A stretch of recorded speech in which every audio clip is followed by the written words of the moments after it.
read to me the nameplate? Judge Eboni K. Williams. So the only thing that matters in this particular courtroom is how I see it. I am from North Carolina by way of Louisiana with some West Coast cool and a New York edge. Do we have a problem, ma'am? No, I don't, Your Honor. Equal justice is all about the most important values of our country: freedom, integrity, and those are the things that I'm striving for. Ma'am, you run your household, this man gets to run his.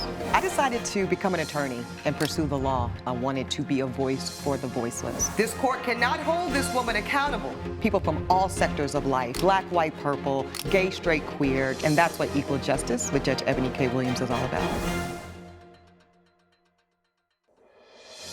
Chris Davis claims his daughter bashed his car with a baseball bat after they had a heated argument. Ruth Davis says she was triggered after her father spoke to her in an offensive and deeply hurtful manner. Good day. I see I've got Chris Davis here as my plaintiff, Ruth Davis as my defendant. Mr. Davis, you are suing the defendant for $2,456. Is there a relation here between the two of you? This is my daughter, Your Honor. It's your daughter, okay. Mr. Davis, why are we in court today? We are here today as a result of her damaging my vehicle with a bat. You're telling me that your daughter damaged your motor vehicle with a baseball bat? That is correct, Your Honor. Well, why would she do a thing like that, sir? So let me back up for a brief moment, okay, to express why we're here. And we were estranged. And it broke my heart. I didn't know what else to do. I didn't know where else to turn to. That's why we're here. This is the first time I'm seeing her in months. Okay, so this is difficult. I understand. Very emotional for you. Ruthie's, when she was born, her mother passed away from birth complications. Oh, my God. Okay, so you have raised her as a single father? Yes. Okay. So you, I imagine, were very close? Used to be. Used to be. Okay. So I understand. These are very high stakes. And what had happened leading up to, I guess, this property damage that you're in court today about? So growing up as a single father with Ruthie, I was super overprotective. I can imagine. This is your only child? Yes. Yeah, okay. Sarah was the love of my life. We were high school sweethearts. I met her at 17 years old. Okay. And at 22, I had lost her. I'm so sorry. Thank you. Truly. And I'm sorry for the loss of your mother, sweetheart. So you then take on the very big responsibility of raising this baby girl by yourself. Okay. She grows up into a beautiful young lady here. And where did this whole thing go so tragically wrong, sir? So I'm an IT specialist. Okay. Good job. Good money. Thank you. Thank you. And I've worked hard at my company, at my own company. I've built it from the ground up. Oh, you own the company. You're a businessman. I am a businessman. Excellent. Okay. I'm a hard worker, and I tried to instill that into Ruth. Okay. She made me so happy when she got into the program at the local university. Okay. Into the software programming. Okay. And is that what you do now? Are you an engineer? No, Your Honor. I actually ended up taking a sabbatical from school. Okay. I found out when I got there that I didn't really love IT as much as I thought, or as much as my dad wanted me to. So I felt like I needed to figure out my own thing, which is why I decided to take a sabbatical. Okay. Now, you said two different things there, Ms. Davis. One was you didn't like IT as much as you thought, and then the other thing is you didn't really like it as much as your dad wanted you to. Yeah. Okay, so you realized it wasn't for you. Yeah. You took a leave from school. And what are you doing now, young lady? Well, I still have the same job I had while I was in school. I work at a supermarket, and I'm a cash registrar. So I kept that job when I left school, but I just intended to kind of take some time to myself to figure out what it was that I wanted to do. And you're still doing that right now? Yeah, okay. yeah. I think I might be really into art, so I've been leading into that. Okay. Yeah. Okay. So this can't be what this is about. This isn't because she doesn't want to be an IT specialist. It's not, Your Honor. So what's it really about, sir? Because you're suing her for almost, $2,500 here. What is the $2,500 about, sir? You said she damaged your motor vehicle. She did, Your Honor. Okay. That is correct. So tell me about that. So While she was in school, Sir, I said tell me about the motor vehicle damage. she did not like what I had to say, Okay. and she took a baseball bat to my vehicle. Okay. Do you have receipt or photos or anything so I can see what this damage looks like? Yes, I do, Okay, Your you can Honor. give your folder to Elijah here, my bailiff. Let's kind of get our eyes on what the real issue is, at least legally. I think it's clear to everybody in the courtroom, y'all got a lot of issues, but let's get to this legal one real quick. Okay, so this, I'm looking at a very, very damaged, this looks like a luxury vehicle. Very nice vehicle, but less so nice because it looks like it's been bashed in on the front end. Did you do this, young lady? I did, Your Honor. Okay. We'll get to why in a second, but I do see that there has been an invoice you've submitted to the court, sir. Front grille had to be replaced, headlight had to be replaced, bumper had to be replaced. Coming up on Equal Justice. At the same time that I was figuring out that I didn't really want to go into engineering like my dad, I decided that I was going to take a sabbatical from Yes, school, yes. and that was around the same time that I got pregnant by. So by you got Risha. pregnant? Yes. If you'll be in the Los Angeles area and want to bring your case to court, call 1-888-552-6878. This is Equal Justice. Equal Justice is back with a dispute between Chris Davis and his daughter Ruth Davis over damage from a baseball bat. Total parts were $1,450. Labor was another $1,000 on top of that, $2,456, and you're looking to recoup all those expenses. Have you Yes. gotten the car fixed, sir? Yes. Okay, but you're out of pocket right now and you want to be reimbursed because she did this to your vehicle. That is correct, Your Honor. Okay, young lady, how about it? Why would you do such a thing to any vehicle, to such a lovely vehicle, and to your father's lovely vehicle, after this man has raised you and taken care of you your whole life? Well, it's a fair question, Your Honor. I think that it started when, I started dating my boyfriend, Lucian. Oh, how did we know this part was coming? Okay, we've seen this story before. Okay, enter the boyfriend. Okay. How Well- long did you date the young man? We had been dating for 8 months, and I did introduce him to my father. I think that he didn't really take into consideration my feelings for him and immediately judged him. So your dad didn't like him? No, he Okay. didn't, Your Is Honor. this the first young man your father has met? Yes, Your Honor. Okay, so this was shocking to you, sir. I guess you didn't really want to let your baby girl go. Shocking is an understatement, Your Honor. Okay. Disappointment. What was so bad about him, sir?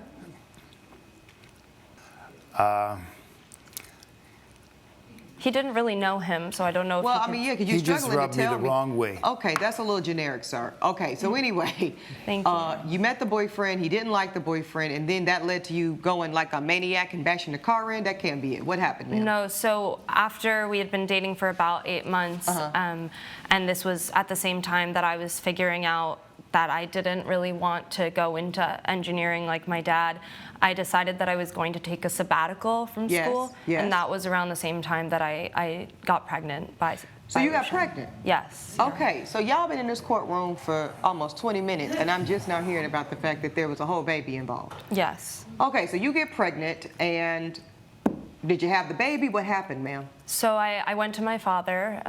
Again, we had a pretty good relationship to this point. And at this time, you were living with him. Yes, I was still living with him while I was in Okay. school. And I went to him expecting him to be upset and Yes. disappointed. 'Cause you're But young and unmarried. Okay. sure. But I did think that at the end of the day, he would be there for me to support me. And When you say be there to support you, did that mean financially? Did you expect your father to take care of this child that you and this young man decided to bring into the world? no, Your Honor, I just wanted, a place to stay. Okay, so were you going to pay rent or? That's my name. Right? I'm just asking the questions, ma'am, that everybody in this courtroom wants to know. Because Yes. when I say, did you expect support, support could be a warm hug and a smile, or support can be paying your bills. What Yeah. kind of support were you looking for, ma'am? I wanted him to help with living expenses. Okay, thank you for being honest. You expected your father to take care of you even though you were grown and grown enough to have unprotected sex, I'm assuming, and grown enough to get pregnant with a consenting boyfriend. So y'all two decided to do what grown people do to make a baby, and then you wanted this man to take care of it. If I missed a fact, let me know, ma'am. Well, I wanted to have the conversation. I was open to. So you wanted to open up negotiations about this man taking care of your child. Ma'am, just get to it. Okay, so that happened.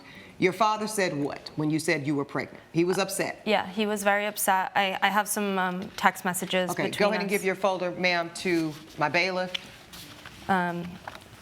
So the first evidence you'll see is a text conversation between me and my father after I told him that I was pregnant. Okay, let me see this. About our conversation, I'm not gonna have a college dropout and a single mom living in my house. You're throwing away your future, and I cannot respect it. You won't even listen to a single word I say because I don't care. This conversation is over. If you want to go off and be a rebel, great, but you won't do it under this roof. Okay, ma'am, I got to tell you, it's blunt and it's direct, but I can't tell you that this is uncommon of a response from a loving parent who's very disappointed and hurt that everything he's poured into by way of your future, you have decided to toss it out of a window. I mean, you do see this, right? Yes, Your Honor. Okay, so I know this ain't why you thought you could bash this man's car in. No, Your Honor. So then, okay, I'm gonna give you one more time, young lady, because in a minute I'm gonna just get both of you out of here because y'all are going around and around and around, and no one's telling me why we're really in court.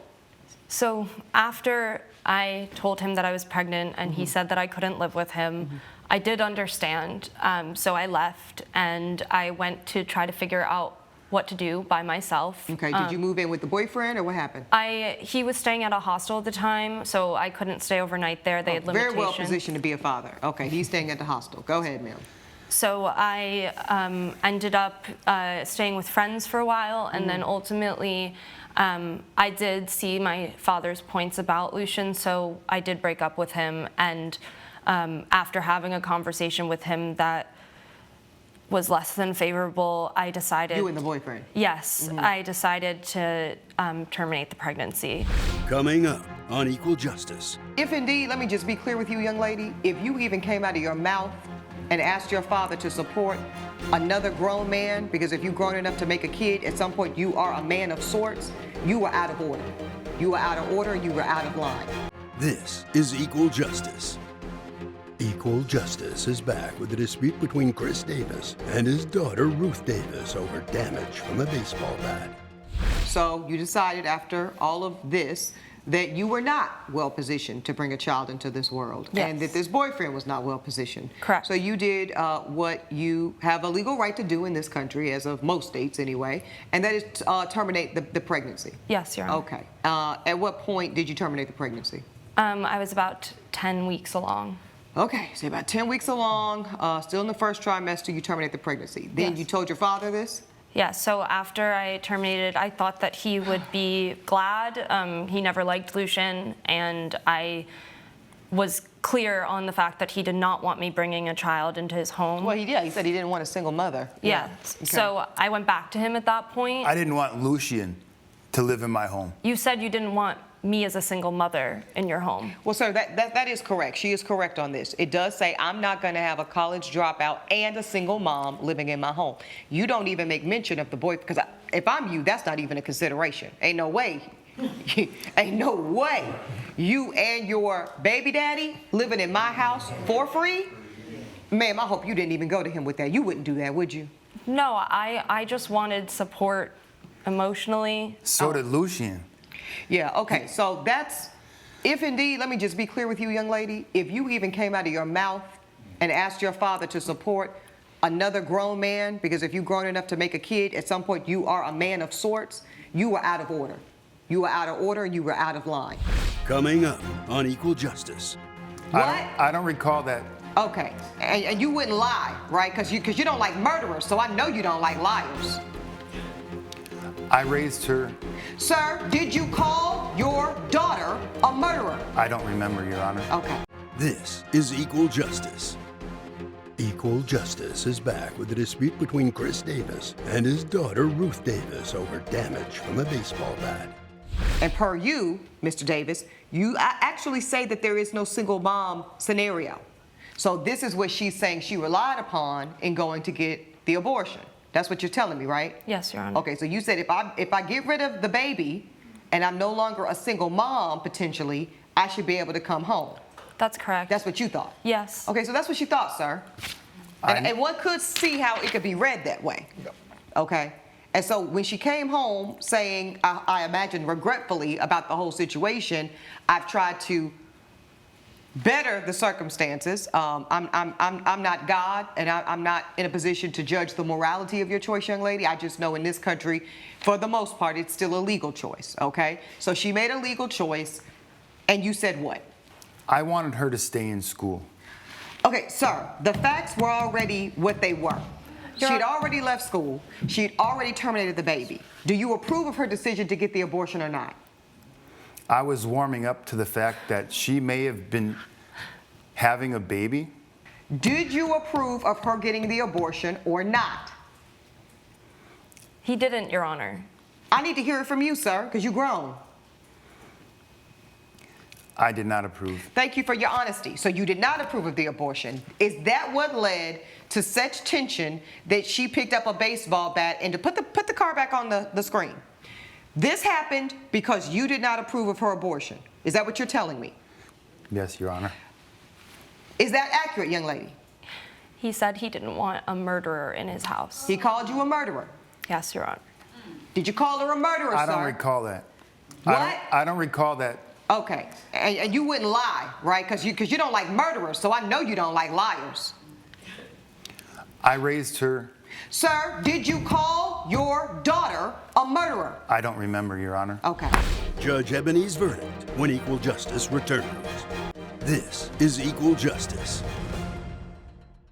Young lady, I do empathize with you. I don't think any woman in here would want to be called a murderer by their own father because of decision that they made, that they get to make in this country. We still get to choose as women what we do with our bodies. There are going to be people that disagree with your choice, ma'am. You do know that. But ultimately, it is your decision, and you made it. But legally, I can't find any valid reason or justification for you choosing to exert your pain, your hurt, your anger, which may be valid feelings. I would be all of those things, but we don't get to retaliate in this way of just bashing another person's property.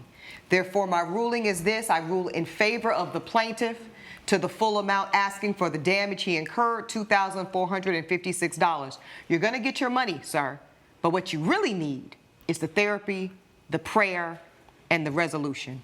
I bid you both the very best. That's my ruling. All rise.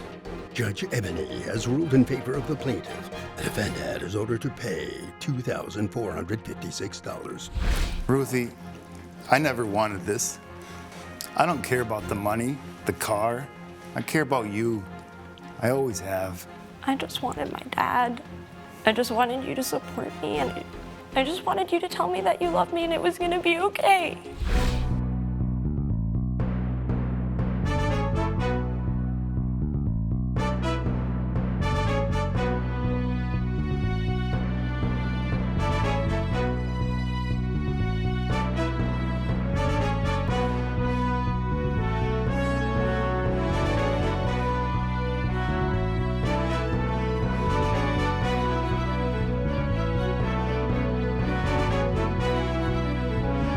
This has been a production of Allen Media Group.